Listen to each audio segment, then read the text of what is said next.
Hi, everyone.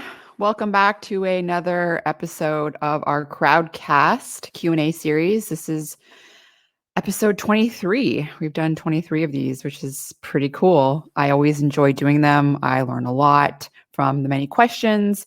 I know that many of you guys enjoy them as well. So thanks for joining, and thank you for your great questions. For those of you that are new, typically I choose questions based on ranking and also based on the question itself. Sometimes I'm personally interested in answering a question or learning more about it. Also, I'll choose a question that I've received quite a few times. I try not to be too repetitive, but every once in a while I'll go back and revisit something, especially if it's something that continues to come up. So also, I like to do a few deep dives where a couple of the questions, at least, I go, pretty deep, and we talk about a lot of evidence. And then I also like to do a lot of rapid fire questions where, these are questions that I can answer in a sentence, sometimes even a word. So today I've decided to really answer a lot of rapid fire questions. We're going to do some deep dives as well, but today I'm really, there were a lot of questions that were pretty straightforward, had pretty straightforward answers. So hopefully we get to cover a lot of the stuff you guys are interested in. So I'm going to start with the first question from Maximum. And they say, recently I stumbled on internet claims that kale is not healthy after all. Kale this is a quote, kale contains the toxin oxalic acid linked to kidney stones, gout, autism. It accumulates thallium, an extremely toxic metal. It also contains K1, but our bodies need K2. Is there any strong scientific evidence to support this claim? Okay, where to start? This is, first of all, pretty much everything stated in that quote is not true. It's kind of unbelievable, actually. First of all, kale is not a high oxalate plant. It's kind of funny. There are plenty of plants that do have higher content of oxalate. Kale is not one of them. Spinach is. Spinach is a plant that has a much higher amount of oxalate. But so kale is not a high oxalate plant. Just keep that in mind, because I just think it's quite funny that that's being used as an example for the oxalic acid argument. Kale has a lot of vitamins and minerals, has a lot of micronutrients in it. Magnesium, it's very high in magnesium. It's high in vitamin K1 and lutein, which is really good for the eyes and brain. Let's get to the K1 argument. The statement that your body needs, that the greens contain K1, but your body needs K2. Partially correct. Yes, leafy greens do contain K1, but in fact, vitamin K1 is what is called an essential micronutrient, whereas vitamin K2 is not. And there's a reason for that. So vitamin K1 and vitamin K2, the main difference between these two vitamins, they're very similar in structure, but the main difference in them is that they have different tissue specificity. And what I mean by that is vitamin K1 seems to it transports to the liver more readily. And that the reason for that is because vitamin K1 activates proteins in the liver that are involved in blood coagulation. Vitamin K2, on the other hand, tends to stay in the periphery more, and it activates proteins that are involved in pulling calcium, transporting calcium out of the vascular system and bringing it to bones, bringing it to muscle, so bringing it to tissues that need calcium. And this has the overall effect on improving cardiovascular health, because calcium can form precipitates, and so calcium plaque buildup in the arteries and blood vessels is linked to poor cardiovascular health. So you do want to get calcium transported out of the vascular system and brought to bones and muscle and other tissues like that. However, it's very important to understand the reason why vitamin K1 is an essential micronutrient, but vitamin K2 is not, is because when the body gets adequate levels of vitamin K1, and this has been shown, vitamin K1 no longer gets sucked to the liver to activate these blood coagulation proteins. It stays in the periphery and does the same thing as vitamin K2 when people get an adequate level of vitamin K1. So if you're eating enough, vitamin K1 is really high in dark leafy greens. So if people are eating enough, then they're actually getting both functions of the vitamin K1 and 2. However, it's also nice to have vitamin K2. There's been, multiple observational studies that have found people that have a, high dietary intake of vitamin K2 have lower cardiovascular related mortality, across the board. So, and we've talked about this in previous crowdcasts. So anyways, I know that was a little bit of a tangent, but it's a little bit of a pet peeve of mine. When, people, I think there's a big push for, the crowd of people that don't think plants are really important to have in your diet. And so they sort of want to make you think that, oh, all you need is K2. Well, geez, you without K1, you'd hemorrhage out at the slightest little bump, because blood coagulation depends on vitamin K1. So that's just something to keep in mind. But let's go back to the other points in this question. I mentioned that kale's not high in oxalate, but let's just, for the sake of argument, pretend we're talking about spinach, which is a leafy green that is high in oxalate. Oxalate and kidney stones, because that's kind of like the main concern. Because the most common type of kidney stone is calcium oxalate, it's been postulated that foods that are high in oxalate may increase the risk of kidney stones. But there's really no evidence to support this.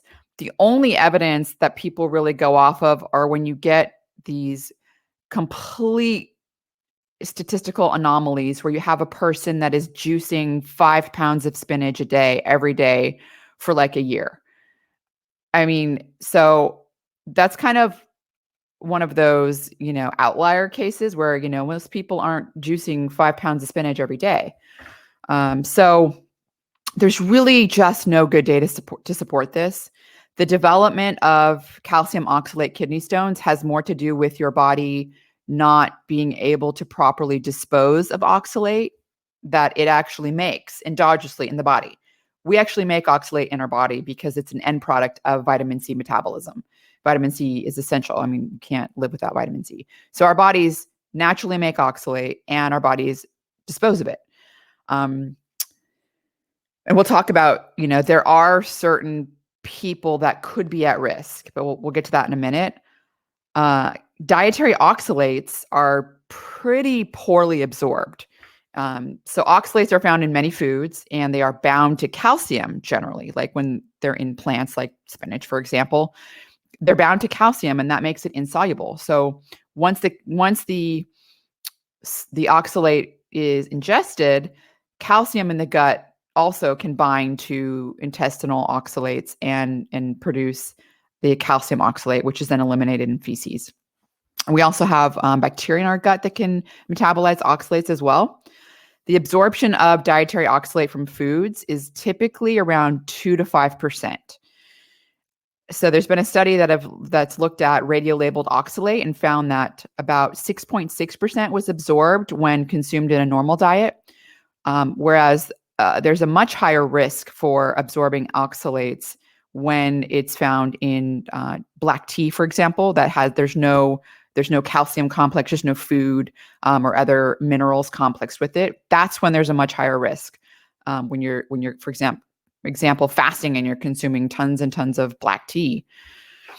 The oxalate in spinach is insoluble in the presence of calcium and magnesium, which dramatically reduce the amount of oxalate that's absorbed in healthy people to less than 5%.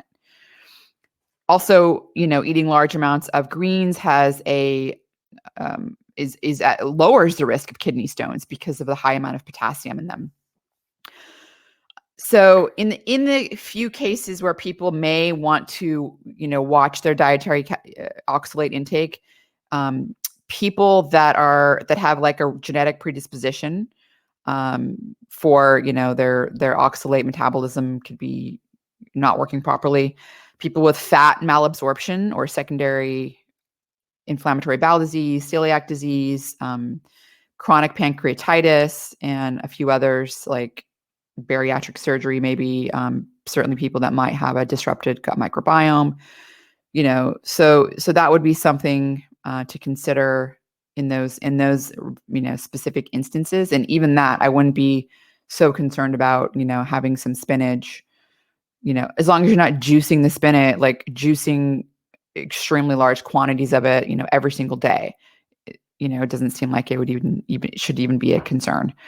Oxalating gout. Gout is actually due to the buildup of uric acid crystals. It really doesn't have much of anything to do with oxalate. The reason they're sometimes mixed up is because there is some recent research showing that some of the pharmaceutical medications that are used to treat gout may also help reduce the oxalate levels in the body. Oxalate and autism. There is less known about how oxalate affects autism than kidney stones. So children with autism have higher levels of oxalate in the blood and urine, but there's no studies showing that low oxalate diet improves those symptoms, and there's no studies showing that having oxalate in the diet causes probably some kind of endogenous oxalate metabolism thing going on rather than dietary oxalate. So that's kind of my thoughts on the oxalate, conspiracy theory. I think a lot of people in the carnivore community like to try to use that argument why you shouldn't eat plants. I think that people like to talk about it because it's very sensational. Oh, things you thought were good for you are really not. That always gets a lot of attention and gets people attention, and people giving health advice, well, they like attention. So keep that in mind. The other thing that was addressed in this question is the thallium aspect. Really commercially grown kale, like kale that's grown commercially, does not have toxic levels of thallium. There was a very sensational study that was, about someone who went around testing thallium levels in kale and found that a farmer's market in the Bay Area in California had high levels of thallium. And this was an incidental finding. It was not done in a controlled scientific study. Nevertheless, that information spread, and the conclusion was, oh, kale's toxic, but there's really no evidence of that. I can tell you I've had my thallium levels tested, and I eat kale almost every day and have been doing so for the last, I don't know, at least 12 years, maybe 15 probably. And my thallium levels are in the normal range totally. So if anyone was going to have high thallium, I would expect it to be me. So those are my thoughts on the conspiracy behind why kale is not good for you.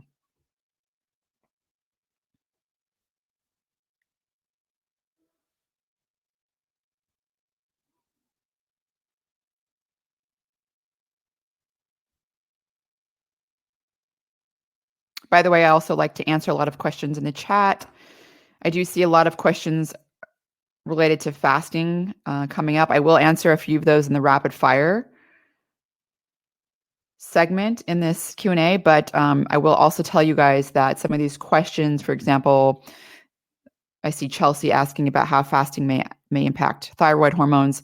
I am having a very long podcast with Dr. Mark Mattson on Monday, and I will be asking him questions related to fasting in women and thyroid hormones and menstrual cycle and things like that. So keep an eye out. That will be coming out soon. The next question was submitted by Dom, and Dom says, "Hi, Rhonda. Professor Lithgow said on your podcast that excess iron can cause accelerated aging, but that these effects are negated with iron chelation. Iron bisglycinate is said to be chelated. Would you feel comfortable taking the Pure Encapsulations multivitamin if it had 6 milligrams of iron in the form of iron bisglycinate? What's your opinion?" So generally, Iron supplementation is pretty safe. And even, regardless of whether or not it's chelated, this is because the gut does not absorb iron well if iron stores are sufficient in the body. The exception to this is people that have the genetic predisposition for iron overload called hemochromatosis. And that's when your body inappropriately absorbs too much iron in the gut, and this can cause severe problems. So, I think that for the most part, people that do not have hemochromatosis, that little bit of iron, 6 milligrams a day, should not lead to iron overload.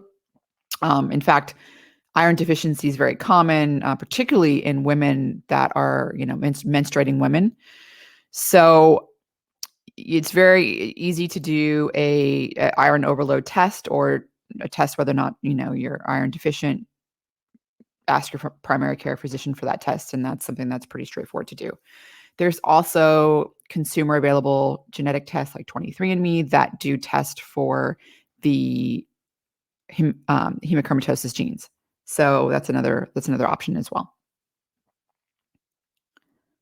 Nathan asks, "Hey Rhonda, do you think it's useful to get food sensitivity tests, and are they accurate or helpful? If yes, is there a certain type of test that would be the best one to try?" So I did address this in Crowdcast number 18.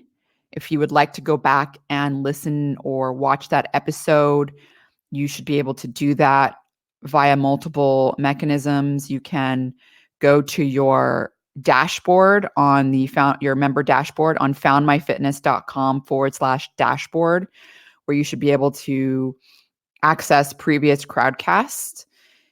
You can also listen to them on your private podcast feed. And if you have not downloaded that yet, definitely you can do that again on your member dashboard. So those are a couple of options. Again, that was Crowdcast number 18. But just kind of generally speaking, food sensitivity tests don't really work. It's important to distinguish between a food allergy, which is when the immune system inappropriately responds to a foreign substance. So, symptoms of food allergy are hives, swelling, itching, anaphylaxis, dizziness. Food sensitivity, or food intolerance, is the inability to absorb or process certain foods. And the symptoms of that are typically flatulence, bloating, diarrhea, constipation, cramping, nausea. So they're very different, a food allergy and a food sensitivity, two separate things. The current medical guidelines for diagnosing a food allergy starts with the, history, your physical examination, and then a allergen-specific IgE antibody test, a skin prick test, or a food challenge. The presence of food-specific IgG antibodies mean that the body was exposed to that food, and does not mean that the body is allergic to it. So the IgG antibodies to food do not clinically correlate with food allergies. So for example, there's been 2 studies. Patients that were diagnosed with both milk and peanut allergies showed that as their allergies resolved, their IgE antibodies decreased, but their IgG antibodies increased. So it's very important that IgE antibodies are tested for food allergy and not IgG. And that's pretty strong consensus between most immunological societies, generally speaking.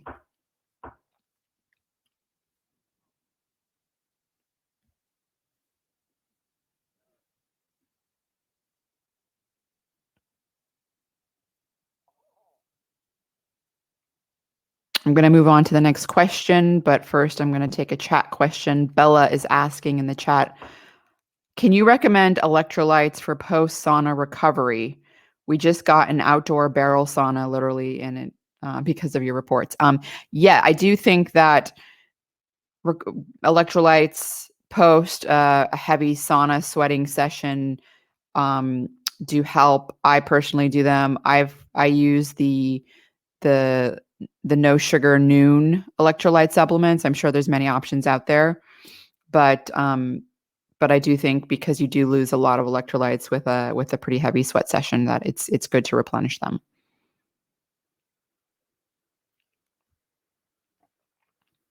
The next question was submitted by Lisa, and Lisa asked if there are any tips on lowering high oxidized LDL when the diet is already healthy. Have any specific supplements been shown to be effective? So as my shirt here, I don't know if you can see, says sulforaphane.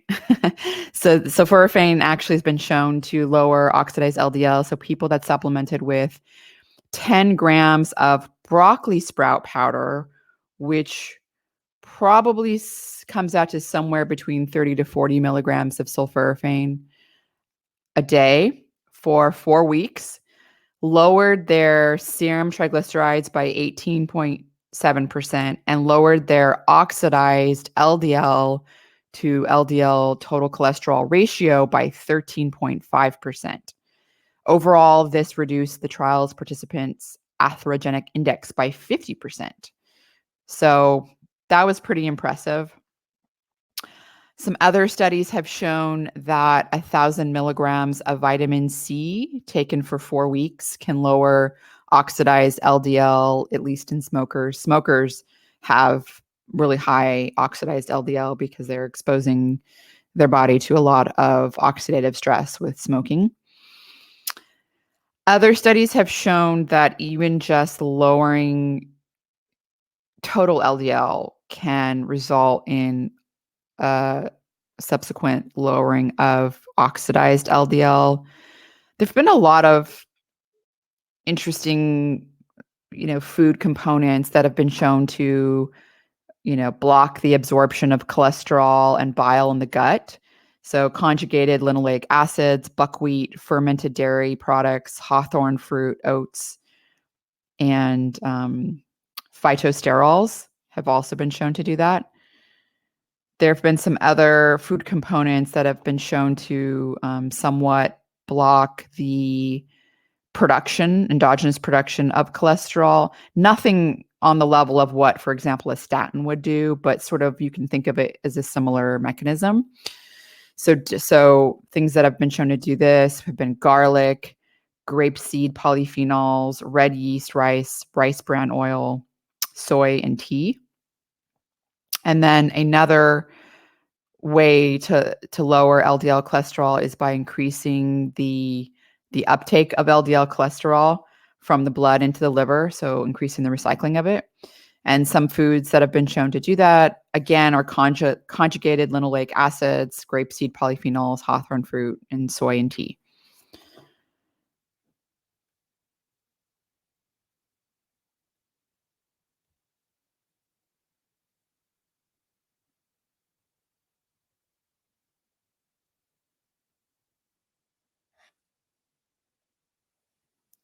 So the next question has to do with vitamin C. It was submitted by Daniel, and Daniel asks, standard vitamin C and liposomal vitamin C are absorbed by different mechanisms and are approximately independent. Taking both together leads to blood levels being added. This adds the 250 micrograms per liter from ascorbic acid to 400 or so by adding in liposomal vitamin C. So this was a quote that was taken from a interview from a researcher named Stephen Hickey, who published a paper on the bioavailability of liposomal vitamin C. And I've read this paper before, and I looked over it again. The problem with this paper is there are only 2 subjects that were measured, or this was done on 2 people. So at this point, it's not convincing at all. So I think there just needs to, there haven't been more studies looking at this, and it hasn't been repeated in a larger, in a larger study. So I think that needs to be done. And the certainty of that statement is a little questionable based on just the N of 2. It's possible, and theoretically, it's possible that you could have an additive effect on raising your plasma vitamin C levels by taking both water-soluble ascorbic acid along with liposomal vitamin C. But it's also possible that enough of liposomes are going to be ruptured during digestion, and your vitamin C transporters are also going to be saturated. And so you may not have that effect. So, there's really, you can make an argument against that as well. And without the actual empirical data, aside from 2 people, this thing done once, there's just no way to know for sure.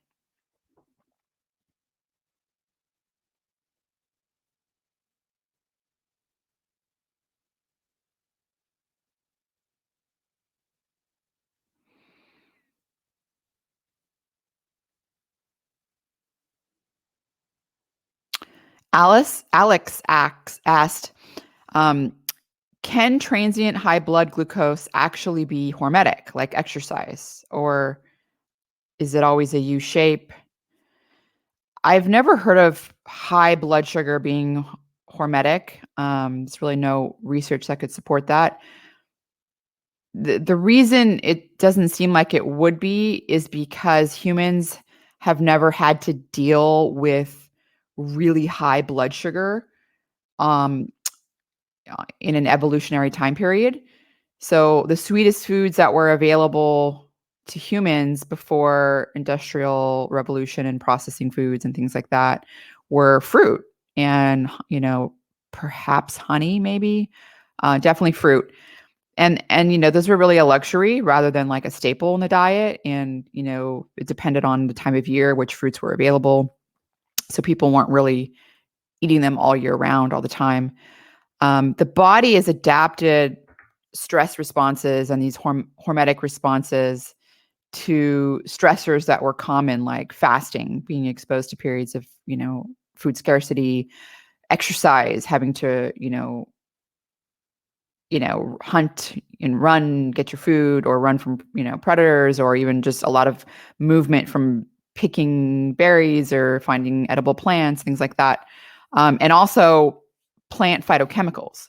So we've evolved stress responses to plant phytochemicals. But I can't really think about, that sort of effect happening with sugar.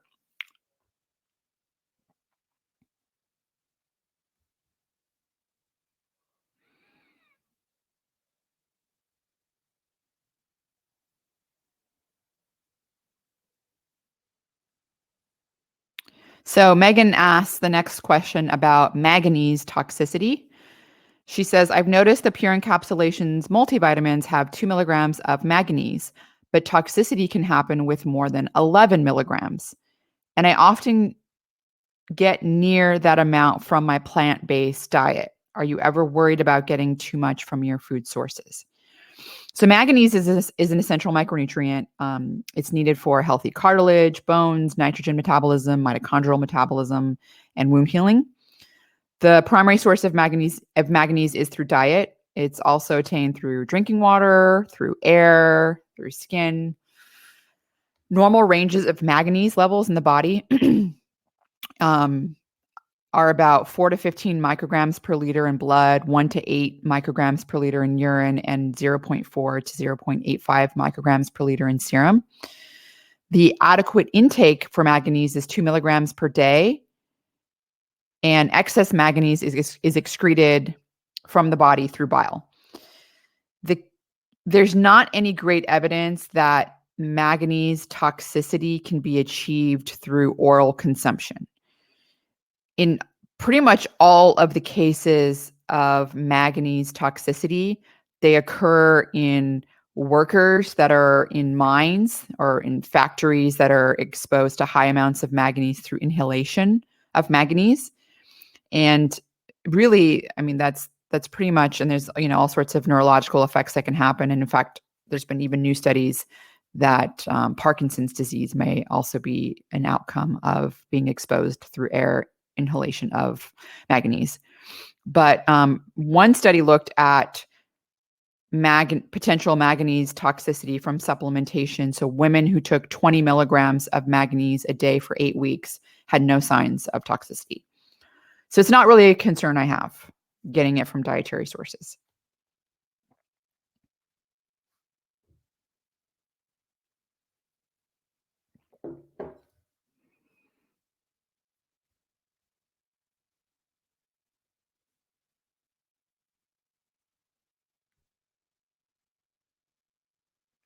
So Maximum asked an interesting question about the leukocyte to monocyte ratio and tracking it, basically wanting to know what it means.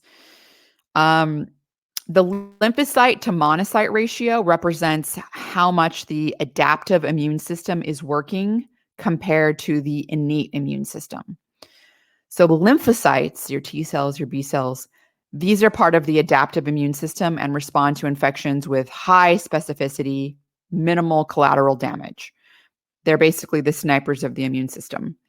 The monocytes, so these are things like neutrophils, macrophages, they are part of the innate immune system. And they respond in non-specific ways to infections that result in a lot of collateral damage. And that collateral damage is what we call inflammation. They're the foot soldiers of the immune system. They basically just throw bombs everywhere. So the innate immune system is mostly what's active when your body has never seen a virus before or never seen, it doesn't have any, immune memory at all.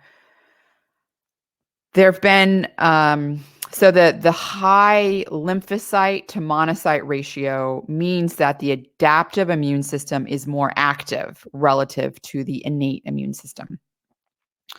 So other ratios, such as the neutrophil lymphocyte or the platelet lymphocyte, can also give a picture of how active the innate versus the adaptive immune system is. There have been several studies that have shown that a low lymphocyte to monocyte ratio correlates with the severity of many diseases: inflammatory bowel disease, coronary artery disease, COVID-19, sepsis, rheumatoid arthritis, and cancer. A low lymphocyte to monocyte ratio means the innate immune system is more active relative to the adaptive immune system. So that's more inflammation, right? That makes sense. For infections, the innate immune system will ramp up when the adaptive immune system is not adequately fighting an infection.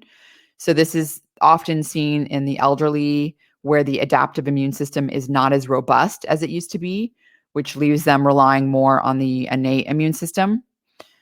Ideally, a study would measure the ratio of healthy adults and track them for 10 to 20 years to determine if this, lymphocyte to monocyte ratio during healthy time correlates with the risk of developing a disease or death, but that study hasn't been done.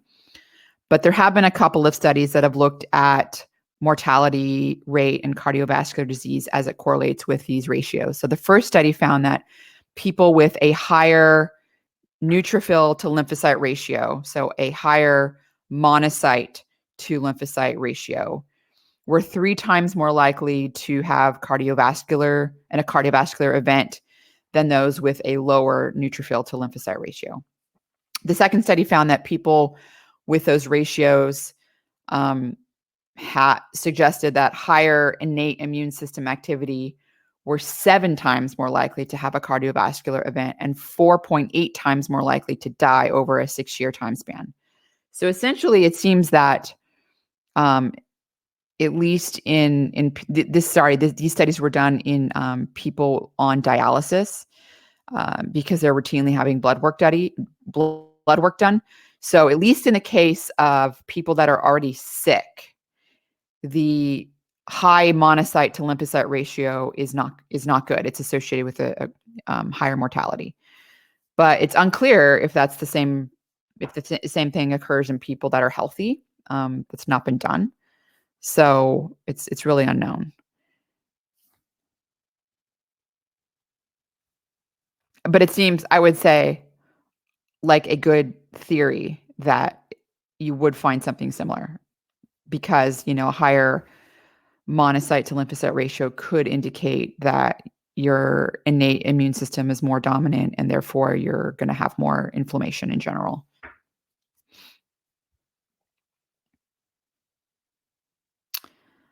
Okay, I see Gal asking a question about mRNA vaccines and breastfeeding, which I'm going to address shortly.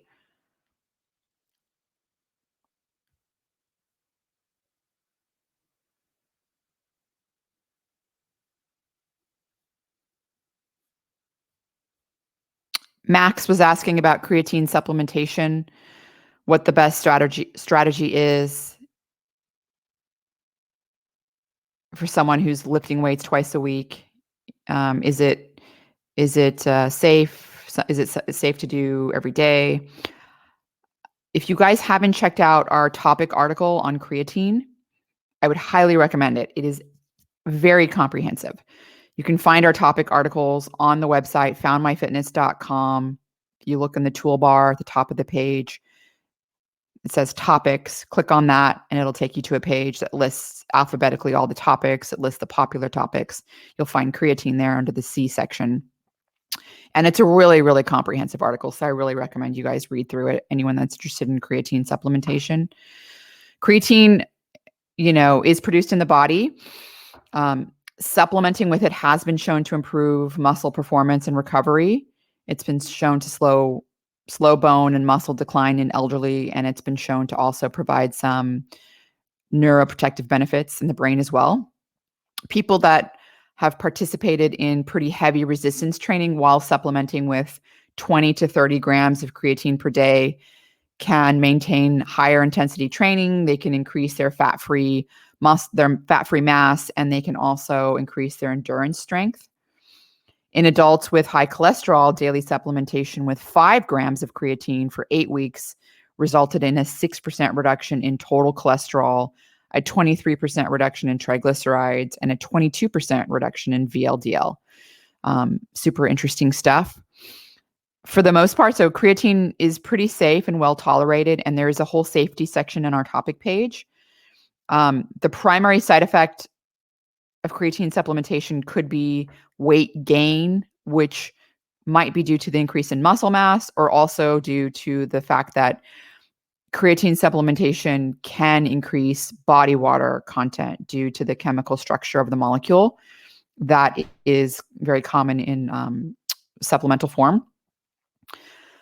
There have been some case reports and anecdotal claims that have reported adverse events such as skeletal muscle pain, dehydration, muscle cramping, GI problems, kidney problems.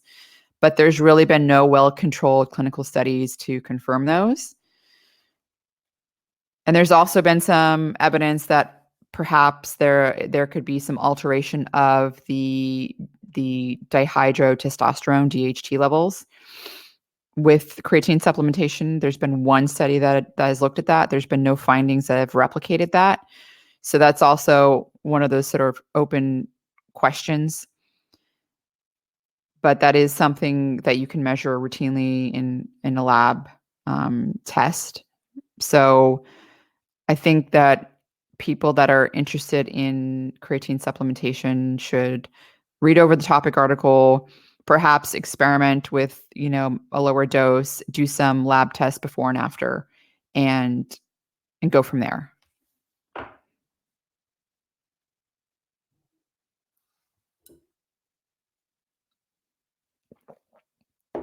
So James asks, how big a part of anti-aging research are stem cells? How necessary are they beyond repairing tissues that don't heal anymore? Are there any ways to replace adult stem cells without having a lifetime of DNA damage in them? In other words, is there any way to have healthy, new, young stem cells? Stem cells, their major role is to not only replace, cells that are damaged, or not only help repair tissues that are damaged, but they also just replace cells in general. I mean, cells have a limited lifespan and eventually they die. Without replenishing the cell population of a tissue, you'd have organ failure. So stem cells are really important for just replenishing the normal, cell population within each tissue. So they are very important for normal function as well as repairing damage and repairing damaged tissues as well. From my knowledge, one of the lowest hanging fruits for replacing stem cells, and what I mean by lowest hanging fruits is no genetic engineering involved, no having to inject stem cells, into your brain, no like real hardcore technology needed. One of the lowest hanging fruits that I am aware of in terms of being able to actually replace stem cells seems to be a prolonged fast followed by a refeeding phase. And I would say this research is also still in the early phase, mostly because it's preclinical. And as we've talked about several times, it's very hard to translate an animal study to humans, particularly with respect to anything regarding fasting, because metabolisms of rodents are so different. So, for example, you can take a rodent and fast it for 48 hours and it'll lose 20% of its body weight, whereas a human fasted for 24 hours or 48 hours will lose 2%. So extrapolating the time needed to fast and to get the same results from an animal study is still challenging. But what we do know from preclinical evidence is that a 48-hour fast, for example, in an animal, in a small rodent, can result in activation of stem cells up to sixfold. And basically, during the refeeding phase, the proliferation of those stem cells and basically stem cells replenishing, not only making new stem cells, but making, new cells within a tissue.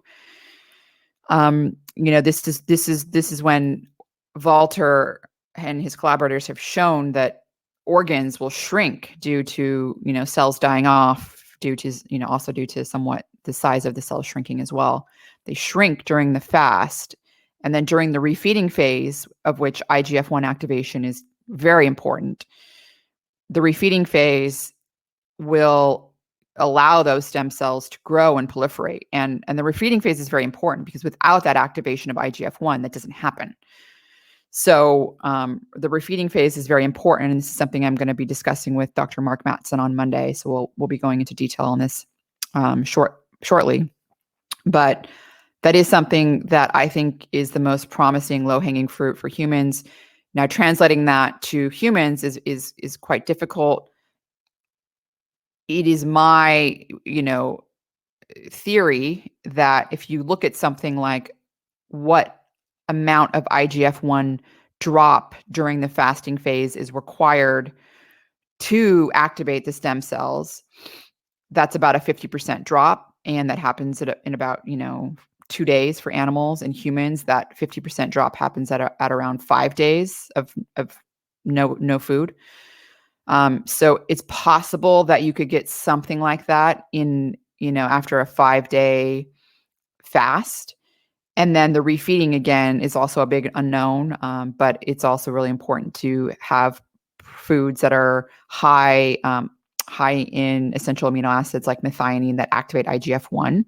So obviously eating things like eggs and protein, and also having some fruits as well, because IGF-1 you want to have it bioavailable, and so having some carbohydrates with that as well helps with that.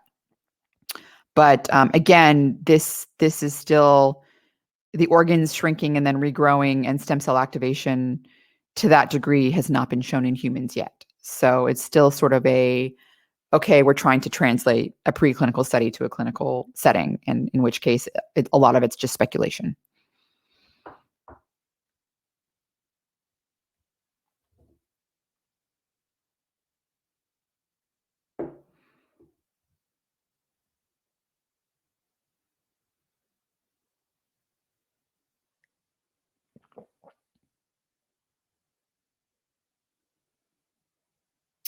So Chelsea's asking in the chat, does fasting too frequently deplete stem cells more quickly.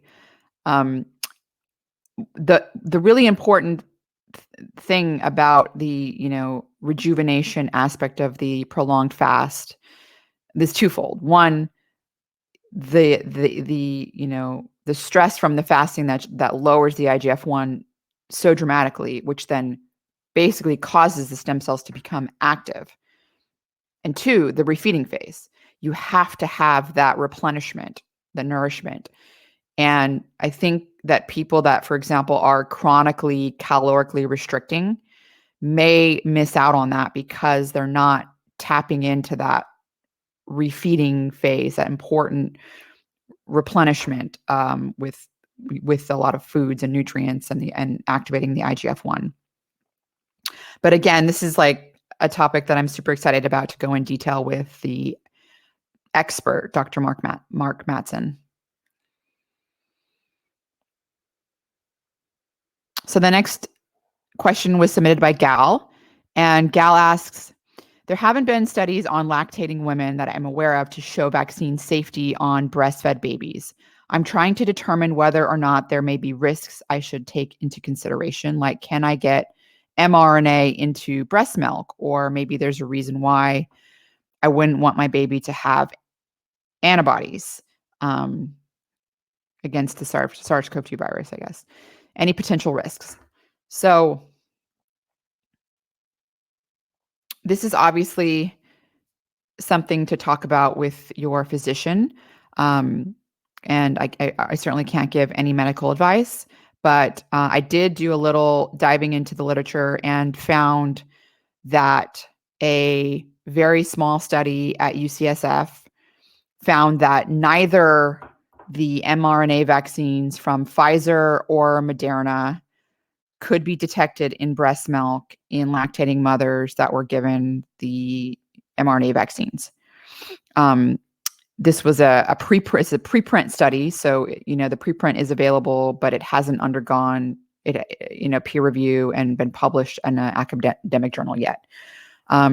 Nonetheless, I think it's still extremely useful for lactating mothers that are desperate to find any information. Talking about from just a mechanistic standpoint, the mRNA vaccine itself is made of lipid nanoparticles that contain synthetic mRNA for the SARS-CoV-2 spike protein. The mRNA sequence, only encodes for this protein, and these lipid particles with the mRNA are injected into muscle, where the nanoparticles are taken up by muscle cells. These muscle cells then transcribe mRNA and they make proteins in the muscle cells against the SARS-CoV-2 spike protein. The spike protein now made inside the muscle cells stimulates an immune response, and that immune response is what protects an individual against COVID-19. During lactation, it seems extremely unlikely that the vaccine lipid injected into the muscle, either an intact nanoparticle or even just the mRNA, could be transferred into breast milk. Even if there was some weird thing that, scientists haven't thought about that would allow that to happen, it would probably it would be, expected to be digested by the child. And so, it wouldn't have any biological effects because the child would be ingesting this nanoparticle with mRNA. So it's hard to imagine how that could have any biological effects. I also can't think of any reasons why it would be bad to have antibodies against the SARS-CoV-2 spike protein. Passive antibodies that are transferred through breast milk, they're not very long lived. In fact, maybe a month. So, if you had a COVID-19, one of these COVID-19 mRNA vaccines, and we're breastfeeding, you're not going to be continually transferring passive antibodies throughout your entire lactation period. You may be doing that for like a month. And once those antibodies are in the infant, they're also pretty short-lived. So this isn't the infant's immune system didn't react to the vaccine itself. And so this isn't like a long-lived, immune response. These are just antibodies that have been passed through breast milk. So it's a very different situation. I think that in my mind, it's probably more dangerous if an infant actually, gets COVID-19. And not even just more dangerous. I don't think it's dangerous at all I can't imagine any situation where getting these passive antibodies would be dangerous for an infant. I got my first Pfizer shot last Tuesday, and I really had no little bit of arm soreness for like a couple of hours. I did some exercises and it was fine. But that's the only effect I had. Nothing else other than a little bit of sore arm. So.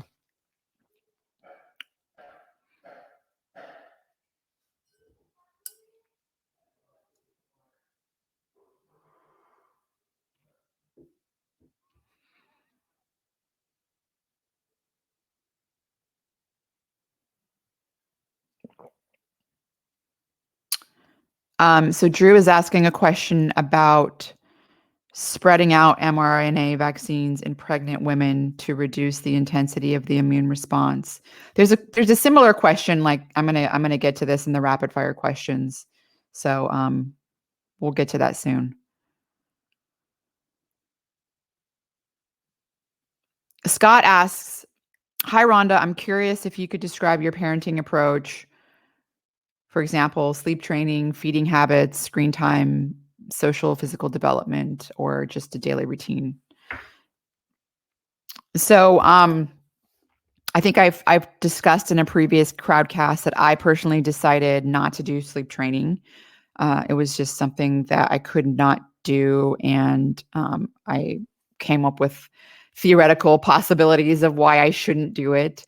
And I'm sure the millions of children that were sleep trained are just fine, but I personally did not do it.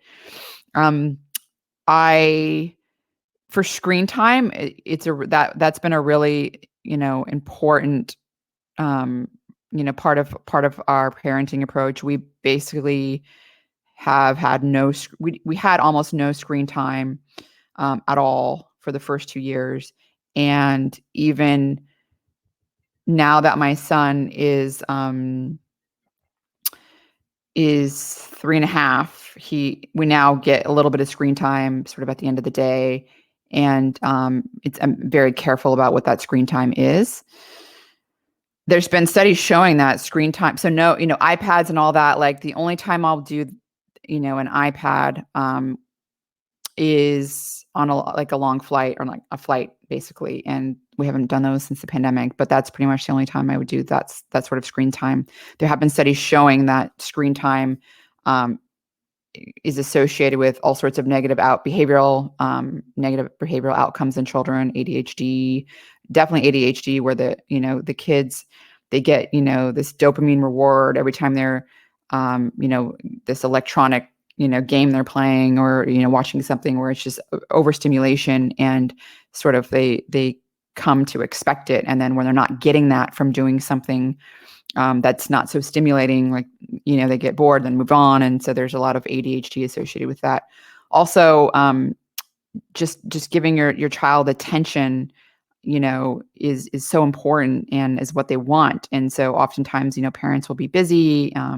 I know particularly during the pandemic, since a lot of parents were working from home, and then they also had their children at home, many kind of would turn the TV on as a sort of babysitter. And lots of parents started having a lot of behavioral problems, with their children as a consequence of that as well.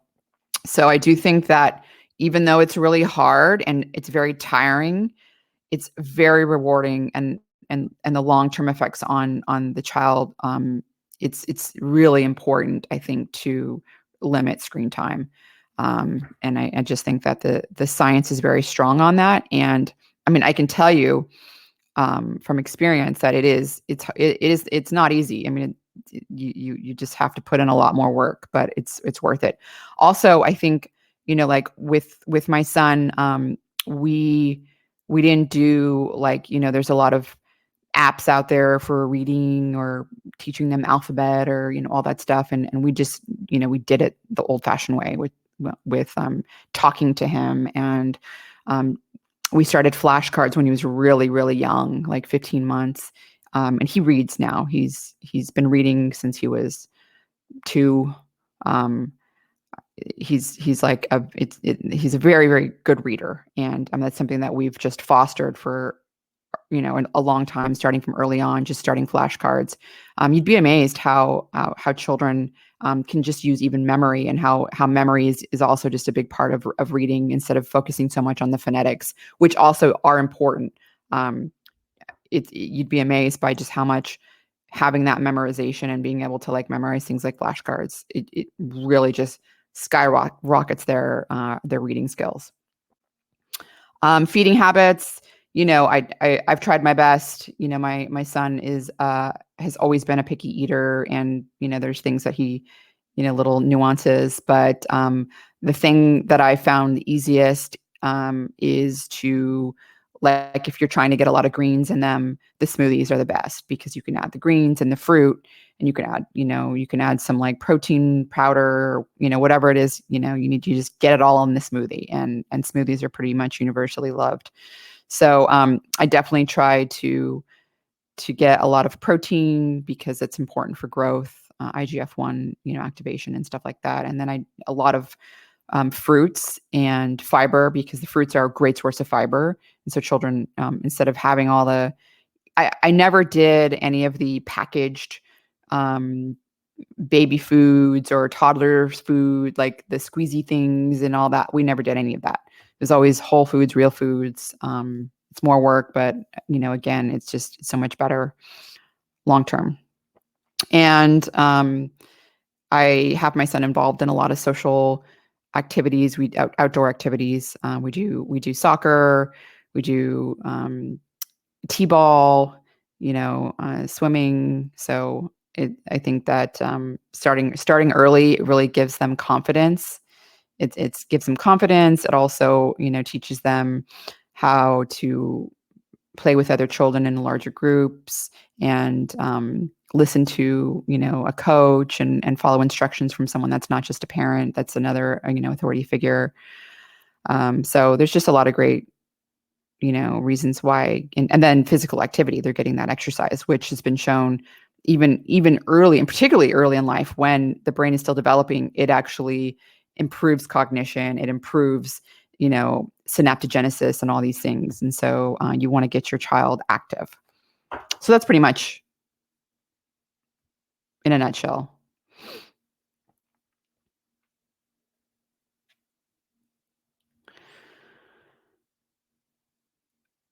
Okay, so Greg asks about the fasting mimicking diet, or when fasting mimicking diet's not an option. Is a 5-day water fast considered safe? Are there gallbladder concerns? So I will be addressing this with Dr. Mark Mattson on Monday, but I've also given this a lot of thought. I've looked at the one study that has been cited by Dr. Walter Longo in a review he wrote, and I know he's the one that mostly talks about this. This was mostly a concern in women of reproductive age that they're at a higher risk for gallstones. The study basically looked at the effect of overnight fasting or dieting, and whether or not that was associated with gallstones. So during fasting, bile accumulates in the gallbladder, and the longer bile sits in the gallbladder, the more the opportunity it could have to form a stone. So this study found that overnight fasting had a hazard ratio of 1.33 for risk of gallstones, but dieting had a much higher hazard ratio of 1.67. So actually, it seems as though it's not the overnight fasting that is bad, but it is the dieting that can increase the risk of gallstones, particularly because when you have less fiber and less fat in your diet, the body releases a hormone that tells the gallbladder to when you have that fiber and fat, the body releases a hormone that tells the bladder to contract and expel the bile into the intestine. And so you're basically not having that bile buildup. And I think there, the dieting and the overnight fast have kind of been there's kind of a blurred effect there, because a lot of these women that were doing overnight fasts are also they're also like dieting, extreme dieting, and they're not getting enough fiber and they're not getting enough fat. And so that risk for gallstones goes up. I'm going to get Mark Mattson's input on this because I'm interested in that. But in my opinion, I think that it's, people that are eating a balanced diet with fiber and fat, and they're not someone that's chronically, dieting and calorically restricting and just, not eating a very balanced diet. I'm not sure that there's much of a risk.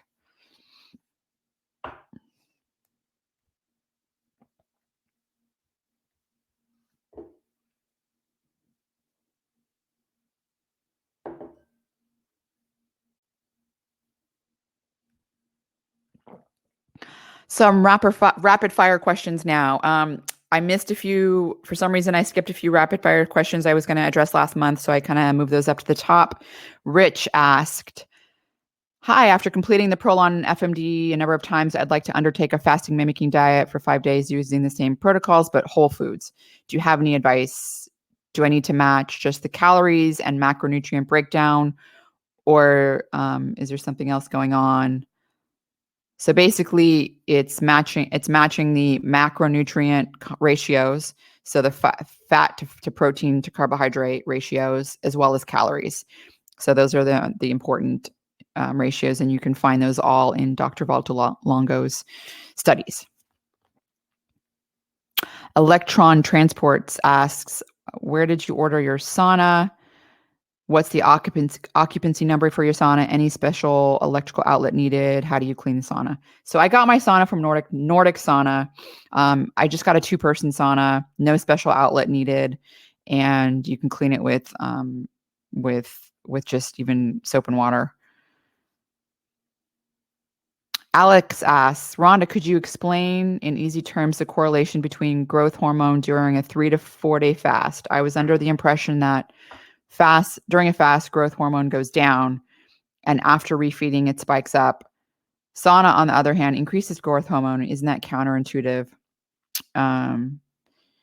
So let's talk about the difference. Growth hormone actually increases during a fast, and growth hormone also increases during a sauna as a part of a stress response. The stress response, this is that hormetic response. This is the what Mark Mattson he so eloquently explains how there's an evolutionary basis for this stress response.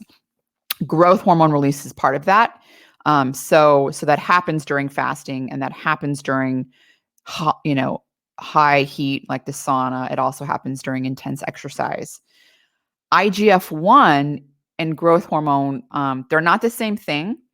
Oftentimes growth hormone there can be a relation between the two, but IGF-1 is what goes down during a fast. And the reason it goes down during a fast is because protein intake goes down, and protein intake, particularly certain essential amino acids, activate IGF-1. So IGF-1 goes down during a fast. Growth hormone goes up during a fast. Alyssa asks, how much time would you leave between a workout and taking resveratrol or a vitamin C supplement, so that you don't risk blunting any of the positive effects of exercise? Typically around 10 hours. Meredith, do you think that the use of a higher dose of infrared sauna blanket is a good substitute for saunas or hot baths. I do not have access to a sauna, and I just replaced my bathtub with a shower.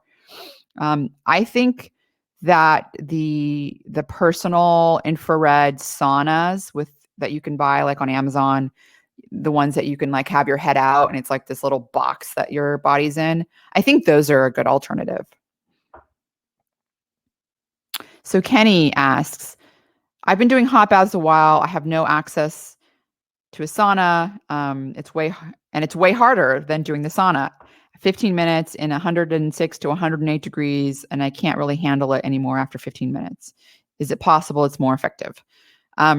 Water is better. I mean, your skin, your body's in contact with hot water, so it's definitely more effective at transferring heat to the body than air is. So, absolutely think you would need less time than you would in a sauna. Jake W says, "Hi Rhonda, I would like to know if there are any known benefits on getting omega-3, the DHA EPA from fish instead of from algae.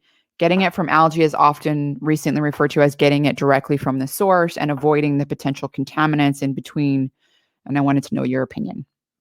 I think that there are some advantages from getting the omega-3 from algae, mostly on a sustainable level.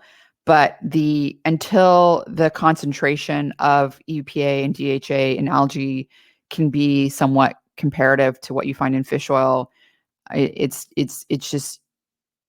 so hard to get the gram amounts that I take from an algal source. I'd be wasting plastic. It'd be a whole other, sustainability question, because I'd be going through bottles of the algae supplements too quickly. So, I think from my biggest concern is that it's just the concentration. I mean, it's so much lower. I mean, it's just so much lower. You're talking about something that's like, 35, maybe 50 milligrams to something in one little pill to a fish oil capsule, which is between, 500 to 1,000 milligrams. So big difference. Mitch asks, choosing which form of magnesium to take is maddening. Is there any reason not to take multiple forms, either separate in separate supplements that contain multiple forms? I don't see any reason not to take multiple forms. Magnesium chloride is probably the most poorly absorbed magnesium supplement, but like all the short chain fatty acids, magnesium forms like magnesium acetate, citrate, malate, those are all really good. Magnesium glycinate and threonate are also good, and I can't think of any reason why it would be bad to take multiple forms. Rebecca talks about her genetic report, saying that it's bad to supplement with vitamin E, and she kind of wants to know why that is.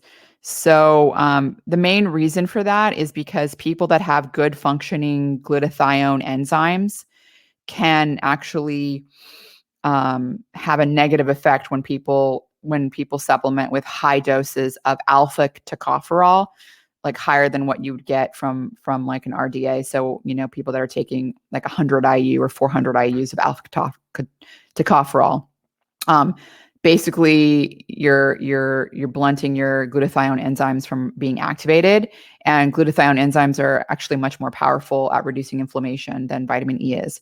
So, that is the reason for that. And not all tocopherols, and tocotrienols are the same, so gamma tocopherol, for example, doesn't have that same effect. But most of the time when you get a vitamin E supplement, it is the alpha tocopherol form. Meredith says, "Hi Rhonda, love these. Thank you for doing them. My question, as a fair-skinned individual who loves being outside, I'm always looking for the next thing in sun protection." And she's been looking into the Polypodium leucomotus, leucotomos. She wants to know if there's any research behind these products, or whether or not it's cherry picked or hype. I will say that, there are quite a few natural compounds that can help blunt the inflammation that is generated by UV damage, and that has a beneficial effect. However, I don't think any of them would ever be a replacement for mineral-based sunscreens that can just reflect and deflect the UV rays from actually even penetrating the skin, because there's just multiple things going on, and I think the best way to avoid the damage is to not have the UVs causing the damage in the first place. On a related question, Kenny asks, is it safe to do 20 minutes in the sun between 10 to 2 p.m. a day for vitamin D? Like, what about tanning beds? So, obviously, depending on, where a person lives and what time of year it is, in some regions of the world, you won't even make vitamin D if it's winter and you're like in the UK or in Washington State, for example. But let's, for the sake of argument, I do think that it's probably okay to get 20 minutes of UV radiation a day. And whether or not that's going to be adequate to maintain vitamin D levels, probably not in most people. But the only way to know is to get a blood test. I'm not a fan of tanning beds for sure. And you do have to realize that the 20 minutes in the sun a day, you will be getting both UVA and UVB, rays, and it will be, it does cause skin aging, and it does cause DNA damage, and it's not a zero risk, basically.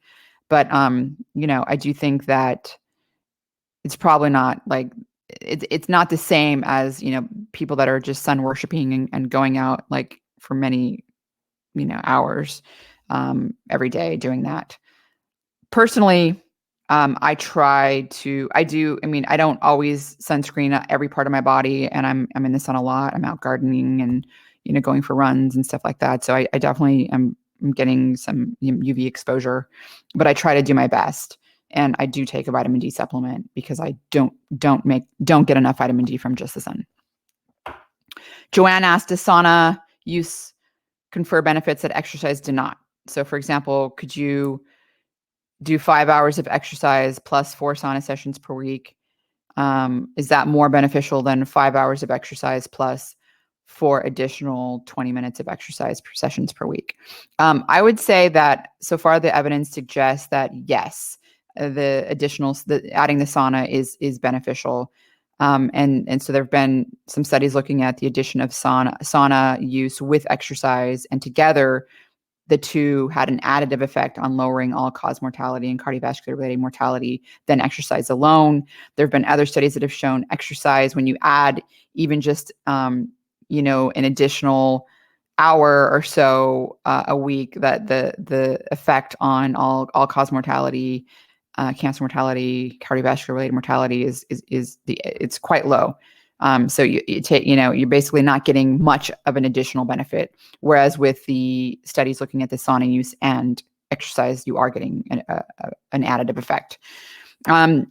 You also, when you're doing the sauna, you're sweating more most of the time than like a 20-minute exercise section. I mean, unless a person is just really, they're just pushing it really, really hard. But generally speaking, you'll sweat a lot more with the sauna, which has benefits in itself of, helping to excrete a variety of, metals and other compounds that BPA, the PBCs and things like that we're exposed to. And also HSP, heat shock protein activation, is very robust with sauna use. And after even just 30 minutes, it's 50% over baseline levels, which is quite robust. You do also activate heat shock proteins with exercise because you're elevating core body temperature, but I do think that the sauna does it even more robustly.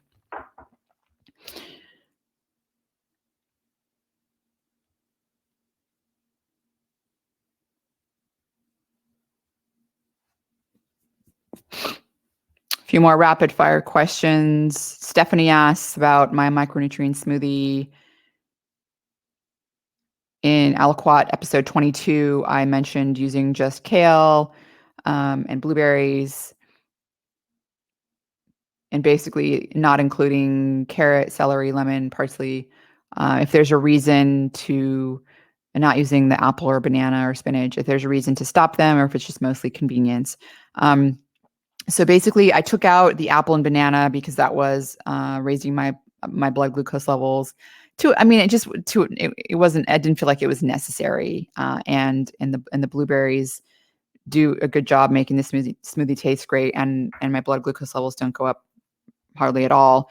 I use the kale instead of the spinach. I just don't want spinach every single day because there's more. I think there's more nutrients in the kale, but I do include it sometimes. I do include the spinach and the kale, so it's mostly a convenience thing. What I have available.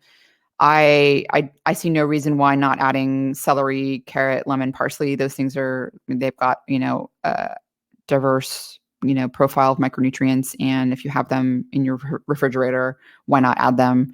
I certainly don't see a reason why not to include them. I mostly just it's a very convenient thing for me to quickly do it, and it's most of the time I have that stuff in my refrigerator and freezer. So Jay asks, "Hi Rhonda, I'm exclusively breastfeeding my 10-week-old baby. Was wondering if I could do time restricted eating when I breastfeed. I used to do an 8-hour time eating window, and it really helped me regulate my appetite, encourage weight loss. Not sure if that's safe while nursing though. I personally, while I was breastfeeding, did mostly a 10-hour, 10, 12, depending on the day, time restricted eating window. I don't think you want to, the problem with doing a shorter window, like 8 hours, is that people, and Sachin has shown this in several clinical studies now, they tend to calorically restrict because they take out a meal. And so, when you're breastfeeding, you do want to make sure you're getting enough calories, and you don't want to, accidentally, unintentionally calorically restrict yourself. So I think it's easier to do that, unintentionally when you're doing 8 hours versus 10 or 12.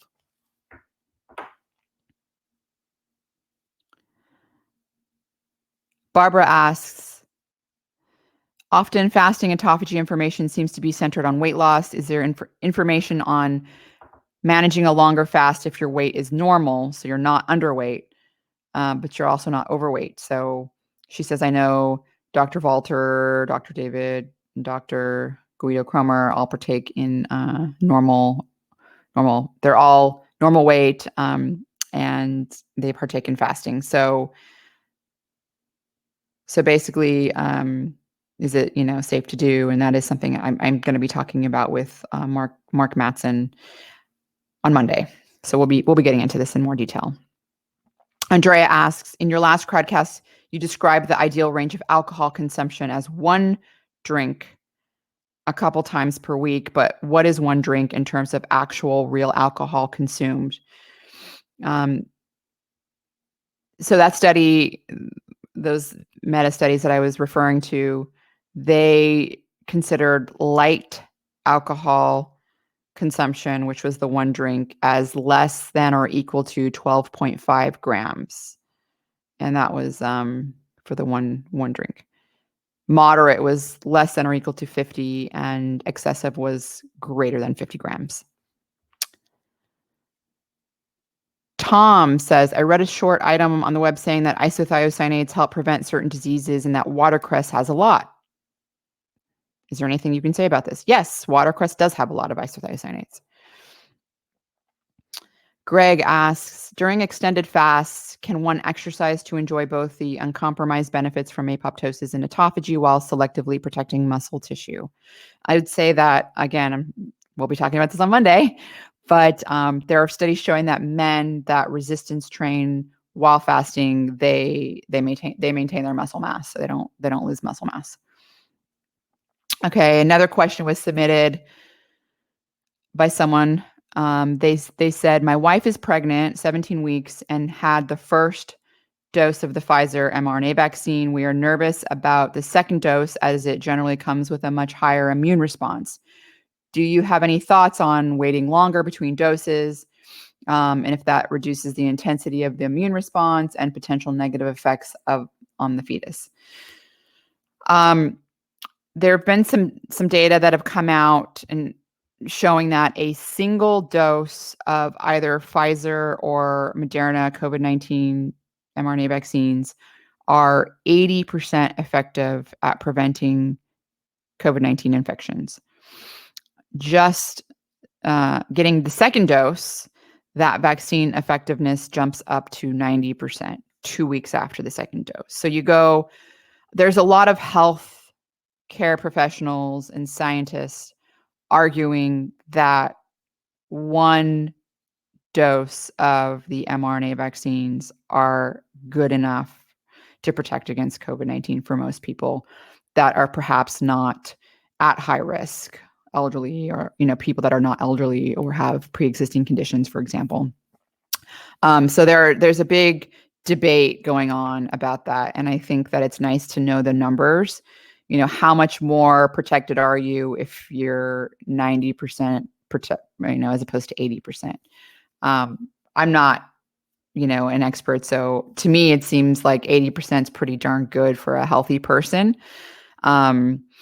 So just be aware that there is sort of this debate going on. Some people argue, well, you need to, and there's a lot of other health professionals arguing, no, one should be good. So I think that is something that to keep in mind. Also, I don't know that there's any data that the immune response is lessened with the second dose if it's done later. I'm not sure if there's any data on that I'm aware of. So this is something to carefully discuss with your OBGYN in terms of whether or not it's even worth an extra 10% coverage, since your wife's already pretty much 80% protected from getting COVID-19, whether it's worth, potentially having a pretty strong immune response while pregnant.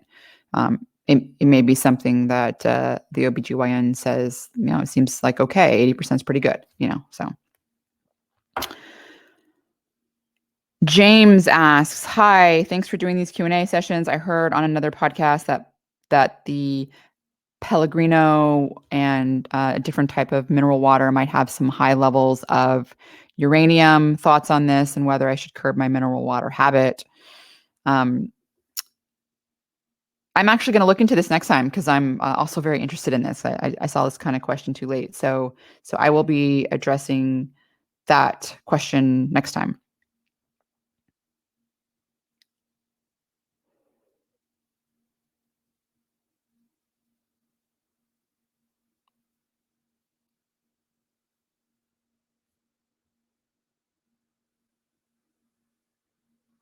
So Alyssa's asking in the chat, could you please address this question on Monday? Can naturally underweight people with no eating disorders and in good health do 5-day fasts? Yes, that is something that I'm planning on talking about. People that are borderline on the underweight, and if they are underweight and they don't have eating disorders, like what, how safe is it to do a pretty extended fast versus just maybe an intermittent fasting?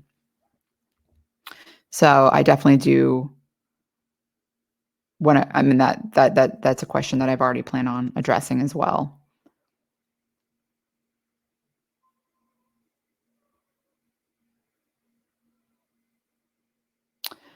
Jay is asking, is keto safe while breastfeeding? Some say you need 50 grams of carbohydrates per day when breastfeeding, but it's hard to find any evidence to support that. I would say that breastfeeding, pregnancy, those are times to not really do experimental diets.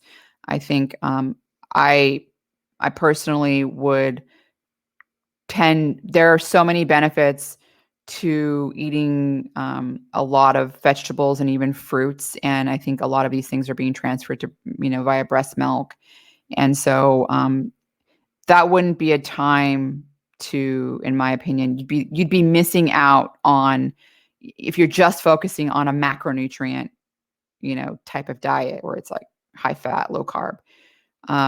You're going to be missing out on a lot of micronutrients. And that's one of the arguments against ketogenic diets, is that oftentimes they do result in micronutrient deficiencies. Now, there are modified versions that you can do that help with that somewhat, but not completely. So I would avoid doing a restricted diet like that while breastfeeding, personally.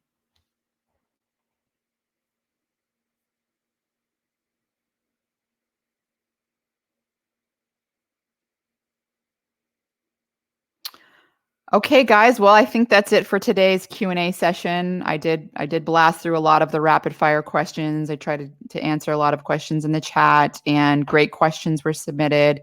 Thank you guys so much for all your support and for doing, having all these great questions that you submit, and for attending these Q&As and making them so educational and fun for not only everyone else attending, but for myself and my team as well.